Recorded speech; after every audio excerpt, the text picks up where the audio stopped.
Hey, everybody. I hope you guys are enjoying your evening.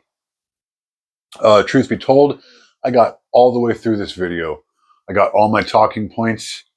Um, I got about 45 seconds into the song, and for whatever reason, my guitar just stopped doing anything. No idea why. Unplugged it, plugged it back in, and let's see if it's doing guitar things. So I don't know what happened, but it completely crapped out. So I guess I get to do this again. This is going to be kind of a life update video. I did my first video my first night after group therapy, which was the middle of May. I think it was May 15th, if I'm remembering. I looked it up before I started doing this. Um, Last night was my last group therapy. I have one more hour of one-on-one, and then I've graduated this program. 13 weeks long, 10 hours a week.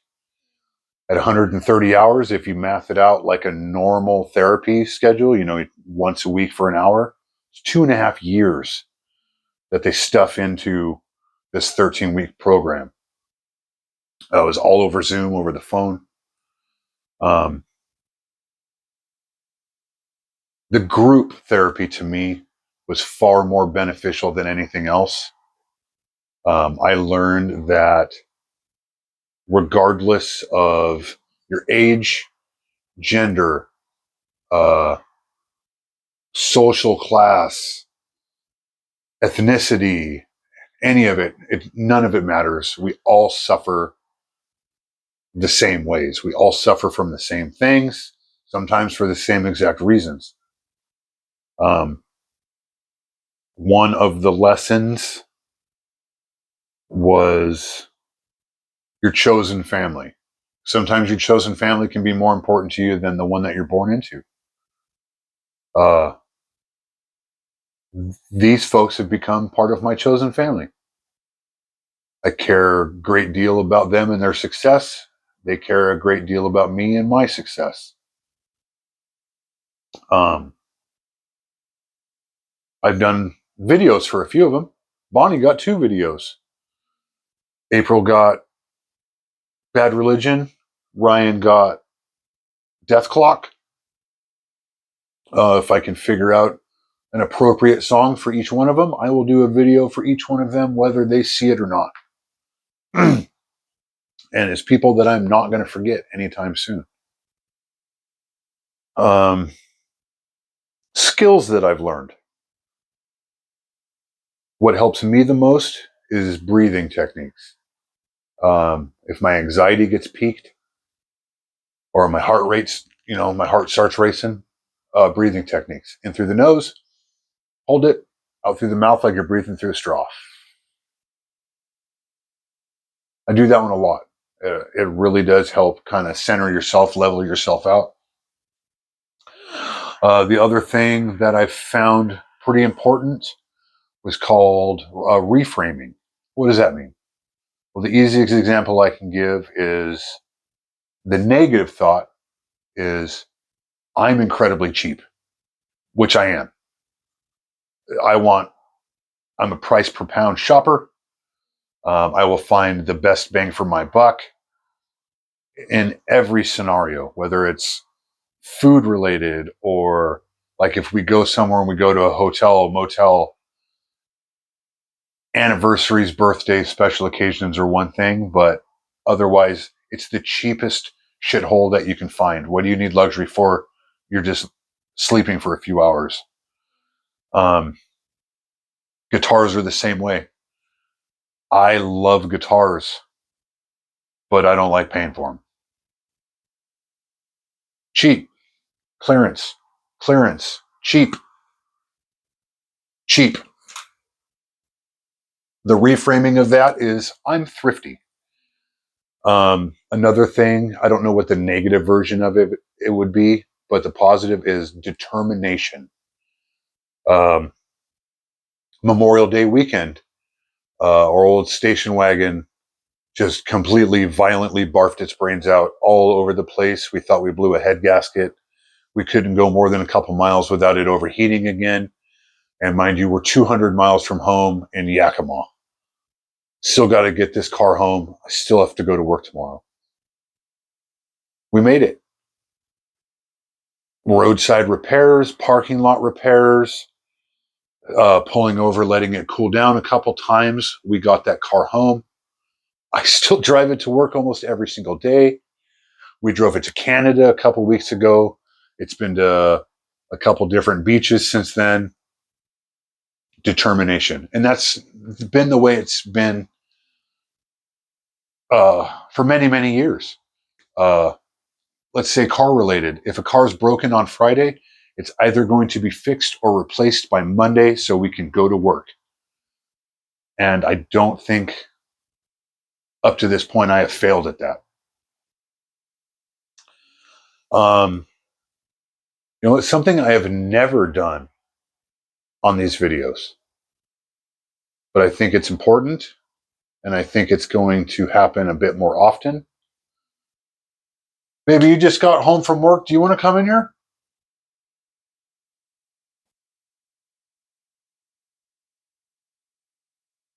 You get I'm going to give you the fancy seat.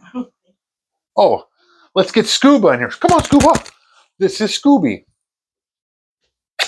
Say hi, Scuba. Yeah. This is Scooby.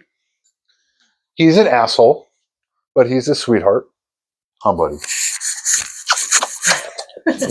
Okay. You want to hang out? Are we hanging out while we do this? All right. Or not?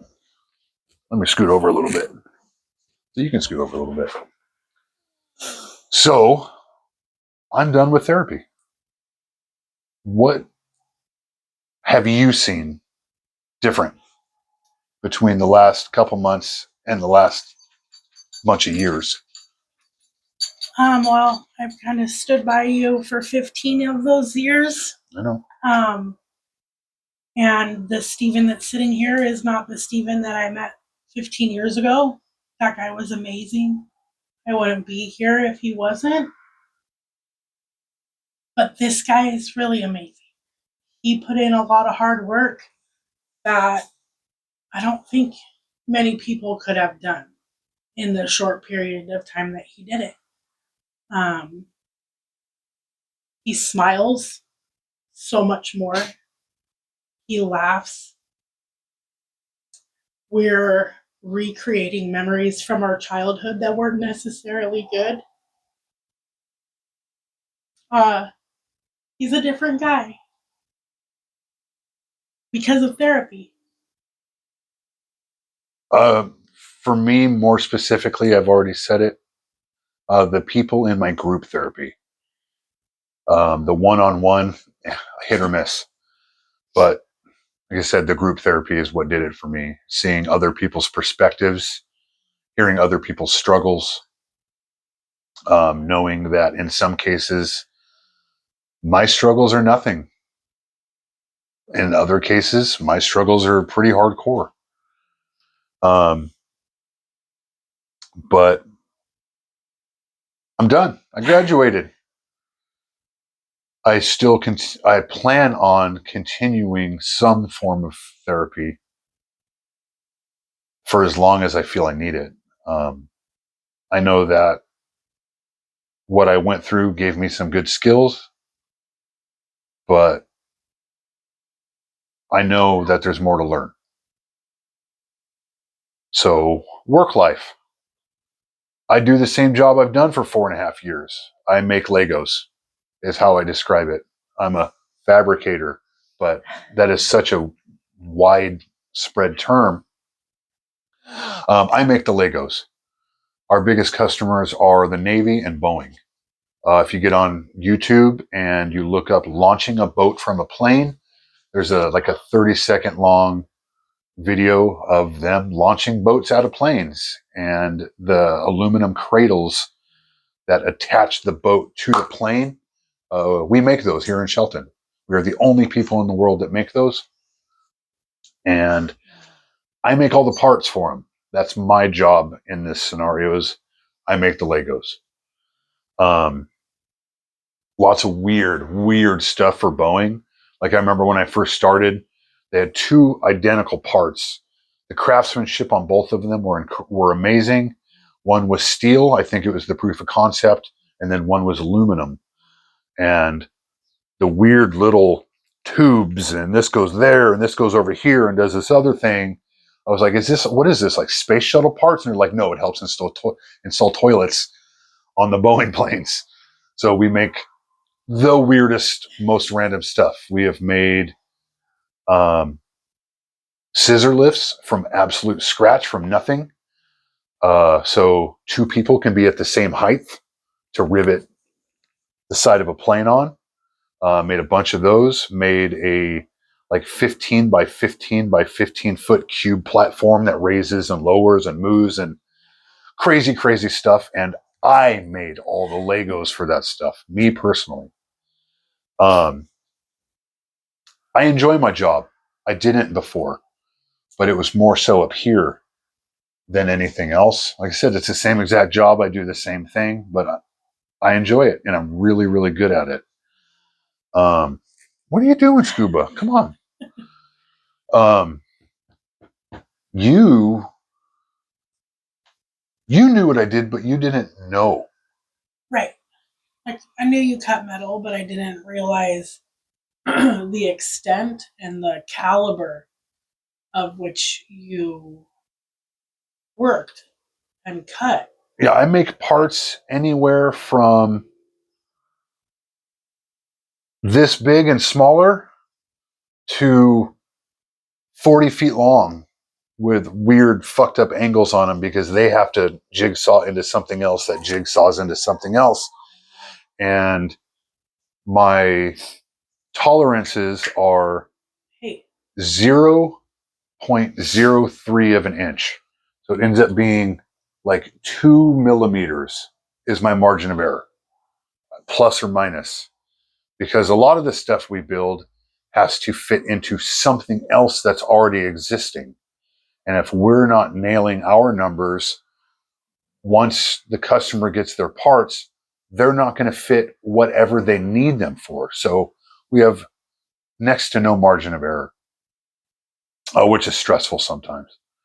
And so I didn't understand and really grasp what he actually did until I can't remember where we were.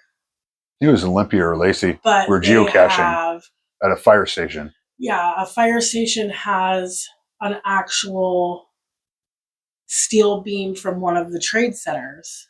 Yep. And they have it on a memorial, a 9/11 memorial. I can't remember the exact weight, but it's like 1,000 pounds. When I tell you it looks like it was something I could have picked up with a little bit of hoof, I'm not kidding. And to think that little piece of metal weighed so much, like I think it brought me to tears, thinking about what he does every single day.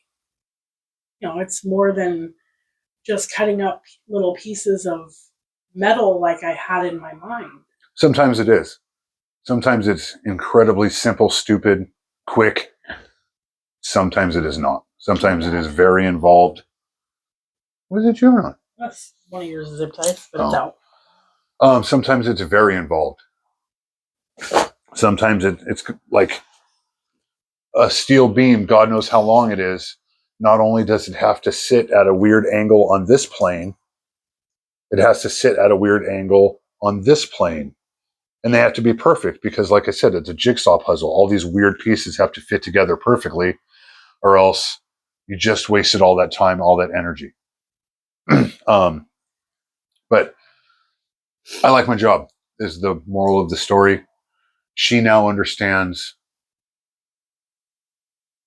what I do, and it's just me.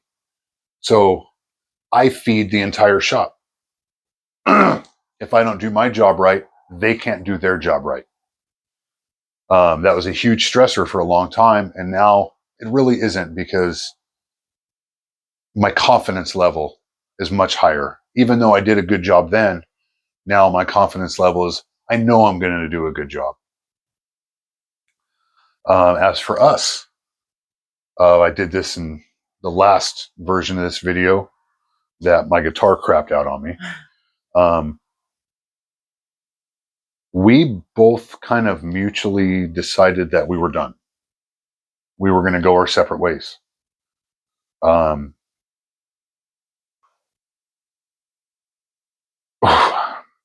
I became very ugly. I've said this in other videos.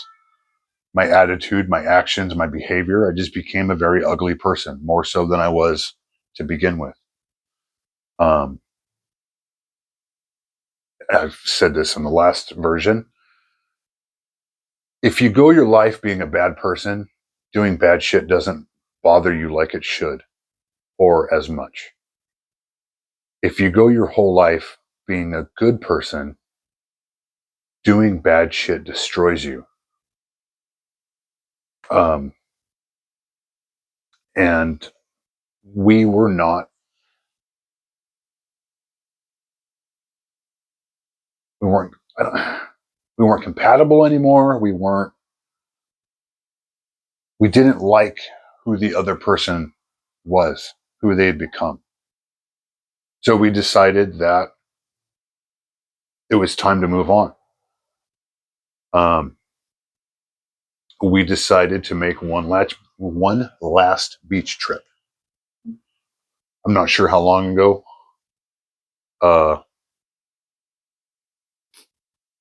But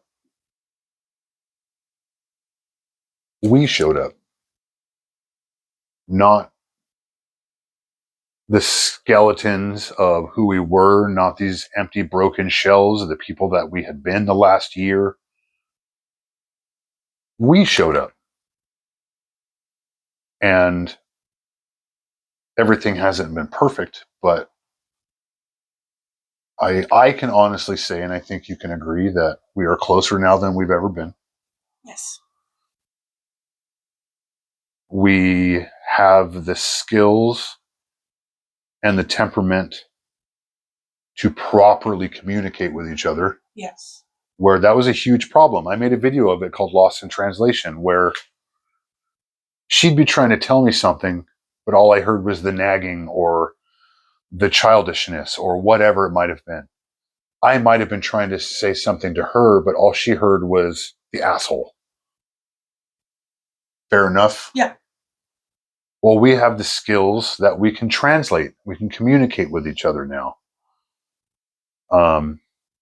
I have a form of empathy for other folks that I've never had before, honestly and legitimately in my entire life. I've never had that form of empathy that I have now. Me, on the other hand, it just spills out of me. I hate it, but it does. We're heading in the right direction. Yeah. It's stronger. Does not alleviate the pain and the hurt of either of our actions, but it's better, healthier, stronger. But I think for the first time in 15 years, we can actually talk to each other now.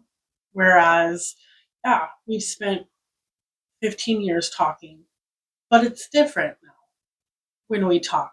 And we're. I don't think it's just us talking, but Stephen and I, we reference us. We reference the little kids in us that needed something when we were growing up, or who went through something when we were growing up.